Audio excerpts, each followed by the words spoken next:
दोस्तों, क्या अब एक बार फिर वो मौका आ गया है जब यूएस और ईरान के बीच बहुत ज़्यादा तलखी बढ़ गई है।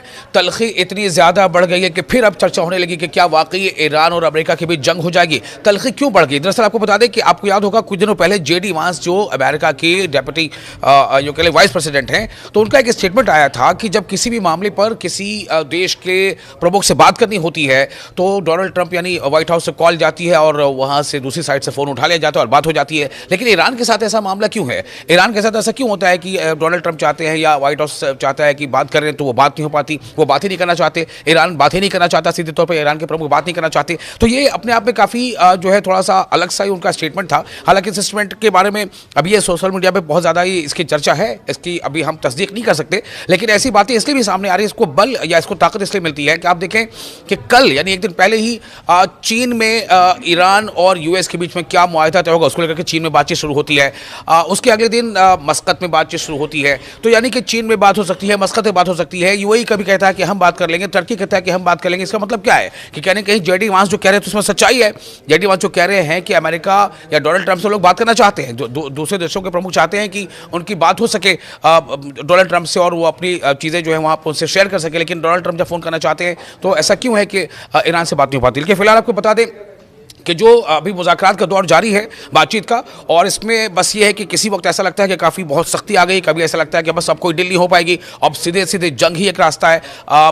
यहाँ तक तो सोशल मीडिया पर लोग लिख रहे हैं कि ईरान जो है अपनी बातचीत में भी मिसाइलें दाग रहा है। मतलब ये इस तरह से उनके बारे में लोग कह रहे हैं कि आखिर बातचीत में क्या है। अमेरिका दरअसल क्या चाहता है बातचीत में और ईरान क्या नहीं चाहता? अमेरिका चाहता है कि ईरान घुटनों पर टिक जाए, झुक जाए। ईरान नहीं चाहता। अमेरिका चाहता है कि ईरान को डरा धमका के उसे हर चीज़ वो मनवा ली जाए। ईरान नहीं चाहता। ईरान कहता है कि हमें लड़ना पड़ेगा, हम लड़ेंगे, लेकिन हम किसी ताकत के आगे सरेंडर नहीं करेंगे। हम हक के साथ हैं, हम अपने हक के साथ हैं कि हमारे लिए भी ये हमारा हक है कि हम अपने नेशन की तरक्की के लिए हम न्यूक्लियर की आफजूदगी के अमल को जारी रखें। तो दरअसल न्यूक्लियर से बात अब उससे आगे बढ़ चुकी है। आपको याद होगा कि जब इसराइल के साथ ईरान की 12 रोज़ा जंग हुई तब दुनिया ने देखा कि किस तरह से इसराइल की जो ताकत का हुआ था और जो आयरन डोम और उसको कोई भेद नहीं सकता वगैरह वगैरह, वो तमाम वो एक नहीं कई छेद हो गए थे उस भेद में। तो उस आयरन डोम को एक तरह से कह लें कि जो आम ज़माने में लोग समझते हैं बात को चीथड़ उड़ा दिया था ईरान ने। अब सवाल ये पैदा होता है कि उसके बाद क्या स्ट्रैटेजी बदल गई है? क्या उसके बाद ये हालात है कि अमेरिका ये चाहता है कि सिर्फ न्यूक्लियर तक बात नहीं करेंगे बल्कि अब मिसाइल तक बात करेंगे? ईरान जो है मिसाइल की अपने प्रोग्राम को लिमिट कर दे, ये अमेरिका चाहता है। क्यों चाहता है अमेरिका? क्या किसी भी देश को अपने देश की संप्रभुता के लिए उसकी सालमियत के लिए क्या इख्तियार नहीं है कि वो अपने सुरक्षा तंत्र को, अपने हिफाजती इक़दामात को मज़ीद मजबूत करे? सवाल कहाँ पर आकर टकरा। देखिए, यूएस चाहता है कि स्टॉप एनरिचमेंट यानी ईरान जो है वो न्यूक्लियर आज़ूदगी का अमल को रोक दे, स्टॉप कर दे, रोक दे, कम ना कर दे, रोक दे। ये यूएस चाहता है। लेकिन ईरान क्या चाहता है? ईरान का मौक़िफ़ क्या है? Nuclear talks only. ईरान कहता है कि ठीक है, हम इसे रोकें या ना रोकें, इस पर बात हो सकती है। देखिए ये जो आप पॉइंट्स यहाँ पर देख रहे हैं ना, ये बहुत इंपॉर्टेंट है। इसी पे सारा कुछ आकर टिका हुआ है। अगर इस पॉइंट्स पर इख्तलाफ गहराता है, मज़ीद गहराता है, टेंशन बढ़ जाती है, तो हो सकता है कि जंग दुनिया देखे कि जंग हो रही है। अगर इस पर बात बन जाती है तो शायद जो है वो जंग टल जाए। लेकिन बात बनेगी इस तरह से कि अमेरिका धमकाना चाहेगा, डराना चाहेगा और ईरान मान जाएगा, इस बात के इम्कान बिल्कुल नहीं है। ये भूल जाए। ये अमेरिका को बार बार ईरान के तमाम जो आला सरबराह हैं, जो लीडर हैं अलग अलग विंग के, चाहे वो फौजी विंग के हों या फिर सियासी विंग के हों, सब उन्हें बार बार इशारा दे रहे हैं कि हम आपकी ज़बरदस्ती की या जो गुंडागर्दी का जो अमल है, जो अपने अल्फाज में कहते हैं या दादागिरी कहते हैं, उसको हम नहीं मानने वाले। आप एक नेशन के तौर पर हमारे साथ बातचीत कर सकते हैं। तो उस पर यह है कि स्टॉप एनरिचमेंट ये यूएस चाहता है, ईरान चाहता है। ईरान का कहना है कि ठीक है, हम न्यूक्लियर पर बातचीत कर सकते हैं, जो शुरू से वो कहता रहा है। बातचीत के अमल को उसने जारी रखा भी था। उसने तो बाद में सिर्फ ये कहा था कि चूंकि एक तरफ हम बातचीत करते हैं, एक तरफ IAEA जैसे एजेंसी के जो इंस्पेक्टर्स हैं वो आते हैं, लेकिन वो फिर लीक करते हैं इंफॉर्मेशन का और उसके नतीजे में हमारे ऊपर हमला हो सकता है या हुआ, जैसा कि ईरान ने दावा किया था पिछली बार कि इसराइल ने जो हमला किया था तो उसके नतीजे में हमला था। इसलिए ईरान ये कहता है कि हम बातचीत कर सकते हैं। दूसरा, hand over 60% uranium stock pile US चाहता है। अमेरिका चाहता है कि जो आपका यूरेनियम का जो अफजूदगी जो जिसकी हो चुकी है और जितने भी आपके पास यूरेनियम हैं उसका 60% आप हैंड ओवर कर दें। आप क्या कर दें, 60% आप उसे हवाले कर दें। आप सुनते हैं ना डायलॉग, जो कुछ तुम्हारे सामने है तुम्हारे पास है हवाले कर दो, मतलब ये अमेरिका चाहता है, ये लैंग्वेज देखिए। तो no negotiations on missiles. Iran कहता है कि हम न्यूक्लियर पर बातचीत कर सकते हैं, बातचीत में ये होता है कि ठीक है कुछ हम तुम्हारी मान लेंगे, तो कुछ हमारी मान लो, लेकिन उस पर बातचीत न्यूक्लियर पर ही हो सकती है। दूसरी तरफ लिमिट मिसाइल कैपेबिलिटीज़, ये अमेरिका चाहता है। अमेरिका चाहता है कि ईरान जो है अपनी सलाहियतों को लिमिट कर ले और उसको जो भी मिसाइल की सलाहियत उसको लिमिट कर ले, लेकिन ईरान का ये कहना है कि हम ये नहीं कर सकते। No negotiations on missiles. खुले तौर पर ईरान ने कह दिया है कि मिसाइल प्रोग्राम के बारे में, मिसाइल के डेवलपमेंटल प्रोग्राम के बारे में हम कोई बात नहीं कर सकते, हम कोई बात नहीं करना चाहते। ये ईरान ने डंके की चोट पर कह दिया है। अब आ गया ये लिमिट मिसाइल कैपेबिलिटीज़ के अलावा, यानी मिसाइल की जो सलाहियत है आप उसको कम कर दो। भाई क्यों, अमेरिका क्यों चाहता है ऐसा? क्या अमेरिका को खतरा ईरान से है? क्या अमेरिका को यह खतरा है ईरान से कि ईरान इतनी दूर अमेरिका पर जाकर हमला कर देगा? अगर नहीं है तो फिर क्यों चाहता है, क्यों चाहता है? कोई जवाब है इसका? आखिरी सवाल, and support for armed groups, जो भी मुसल्लह ग्रुप हैं, जो तंजीमें हैं, चाहे वो हिजबुल्लाह के नाम पे हों, चाहे वो कई और नामों पे हैं।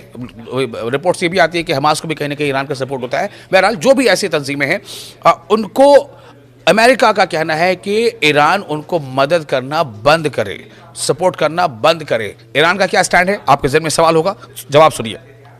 No talks on regional allies.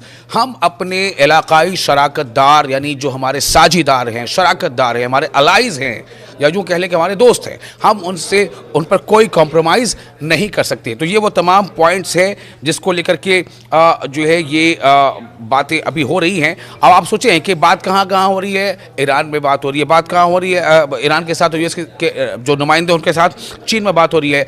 और बात कहाँ हो रही है, मस्कत में बात हो रही है। मस्कत में तो खुद अराक़ची ही पहुँचे हुए वहाँ पर बातचीत करने के लिए। ईरानी वज़ीर ख़ारजा अब्बास अराक़ची ने ख़ासतौर से ये मस्कत में अपने अमान जो है, अमान के हम मनसब यानी अपने काउंटर पार्ट से, वहाँ के अमान के वज़ीर ख़ारजा से मुलाकात की, जिसमें ईरान और अमेरिका के दरमियान जारी मुज़ाकरात को लेकर आगे बढ़ने के तरीके पर तबादला ख्याल भी किया गया है। जो मैंने बताया कि बातचीत की जो कंडीशंस है, टर्म्स है, क्या है, वो वही है जो मैंने आपको बताया। यही इंपॉर्टेंट है। बातचीत चाहे बातचीत चाहे वो चीन में हो, बातचीत चाहे इस्तांबुल में हो, चाहे ये बातचीत मस्कत में हो, ओमान में हो, कहीं भी हो, ईरान अपने मौक़िफ़ से पीछे हटने को तैयार नहीं है। ईरान का ये कहना है कि न्यूक्लियर के मामले पर हम बातचीत कर सकते हैं, मिसाइल प्रोग्राम को रोकने की जहाँ तक डिमांड है वो हम नहीं कर सकते। We can't stop, no negotiations on missiles. एक और अहम आपको खबर दे रहे हैं कि चाबहार एक बेहद अहम ये तो प्रोजेक्ट है ही, और ये अफ़गानिस्तान और मध्य एशिया तक पहुंचने के लिए अहम भूमिका निभा सकती है। और इसमें ईरान के जो भारत में राजदूत हैं उनका ये कहना है, ईरान के भारत में राजदूत, आप सोचिए भारत के नुक्ते नज़र से खबर काफ़ी अहम है। ईरान के जो सफ़ीर हैं भारत पर, वो ये कह रहे हैं कि चाबहार एक बहुत ही अहम प्रोजेक्ट है। ये अफ़गानिस्तान और मध्य एशिया, मिडिल ईस्ट तक पहुंच के लिए काफ़ी अहम ये किरदार निभा सकती है, भूमिका अदा कर सकती है। हमारे कई देशों के साथ अच्छे संबंध हैं, ख़ासतौर पर भारत के साथ, और हमारा मानना है कि इन मुद्दों पर हम अपने रिश्तों को और मजबूत और इसको विस्तार देना चाहते हैं। यानी कि ईरान कहीं ना कहीं भारत के साथ भी अपने रिश्ते को मजबूत और ज़्यादा मजबूत करना चाहता है। यही वो ऐसी बात है जो बहुत सारे ऐसे हलीफ ममालिक थे जो ईरान का साथ दे रहे हैं, और उनमें जैसे आपको मैंने पहले ही बताया था इसके बारे में कि सऊदी अरब किस तरह से ईरान के साथ आ गया है, या साथ आने का मतलब उसने कह दिया कि हमारी ज़मीन, हमारा आसमान और हमारी जो भी हदें हैं, यूएई ने भी कह दिया कि हमारी जो समुद्री जो एरियाज़ हैं वहाँ से किसी भी तरह का ईरान पर कोई भी हमला नहीं कर सकता। तो ये मदद ईरान के लिए बहुत है, काफ़ी है, मतलब उसकी जो पुष्ट है वो जो है सलामत है, वहाँ से उसको ख़तरे का, हमले का खतरा नहीं है। तो बहरहाल इधर ये बात हो रही थी कि चाबहार को लेकर कि हम किसी भी तरह का युद्ध नहीं चाहते, लेकिन हर विकल्प के लिए पूरी तरह से तैयार हैं। ये ईरान के जो भारत में सफ़ीर हैं उनका साफ तौर से कहना है कि हम किसी तरह का युद्ध नहीं चाहते, लेकिन हम हर विकल्प के लिए तैयार हैं। यानी कि अगर हालात ऐसे बन गए कि हमें यही करना पड़ेगा, जंग करनी पड़ेगी, तो वो भी सही। लेकिन हाँ, ऐसा नहीं कि हम बातचीत नहीं करना चाहते, हम बातचीत करना चाहते हैं। हमने पहले भी बातचीत की थी, और बातचीत का स्टैंड यही है, मैंने बार बार कहा, फिर से बता देता हूँ कि अमेरिका चाहता है कि ईरान न्यूक्लियर आज़ूदगी के अमल को रोक दे। अमेरिका चाहता है कि हैंड ओवर कर दे वो जो 60% जो जितना भी उसके पास यूरेनियम का ज़ख़ीरा, उसका 60% वो हैंड ओवर कर दे, और अपने लिमिट कर दे, अपने मिसाइल प्रोग्राम को उसको लिमिटेड कर दे। ईरान का स्टैंड है कि हम न्यूक्लियर पर बातचीत तो कर सकते हैं, लेकिन मिसाइल पर बातचीत बिल्कुल नहीं कर सकते। अमेरिका चाहता है कि ईरान अपने अलाइज़ को मदद करना बंद कर दे, सपोर्ट करना बंद कर दे। ईरान का कहना है कि हम अपने अलाइज़ के साथ हमेशा जो है, जो हमारे रीजनल एलाइज हैं उनके साथ हमारी बातचीत या उनके साथ हमारी शराकतदारी जो वो जारी रहेगी। हम उनका सपोर्ट अगर करते हैं या वो हमारा करते हैं या हम उनका करते हैं, हम करते रहेंगे, उस पर कोई बातचीत हम नहीं कर सकते। तो क्या वाकई अब अमेरिका के लिए एक रास्ता है कि अमेरिका चाहे तो जंग को अवॉइड कर सकता है? चूँकि अगर जंग अमेरिका चाहता है तो ईरान भी जंग चाहता है, मतलब जंग चाहता है इन द सेंस कि जवाब ईरान का कहना है कि हम जंग का जवाब जंग से देंगे। आप बातचीत करना चाहते हैं, हम बातचीत के लिए तैयार हैं। अब ये अहम चीज़ है कि आगे क्या हो सकता है। एक और अहम बात आपको ये बता रहे थे कि किस तरह से चाबहार वाले मामले पर भी भारत का अब ये स्टैंड बिल्कुल साफ तौर से सामने आ गया है ईरान का, कि भारत को इससे काफ़ी मजबूती मिलेगी और ईरान को मजबूती मिलेगी, खासतौर से अफगानिस्तान और मध्य एशिया तक पहुँच के लिए ये काफ़ी अच्छा जो है ये चाबहार परियोजना है।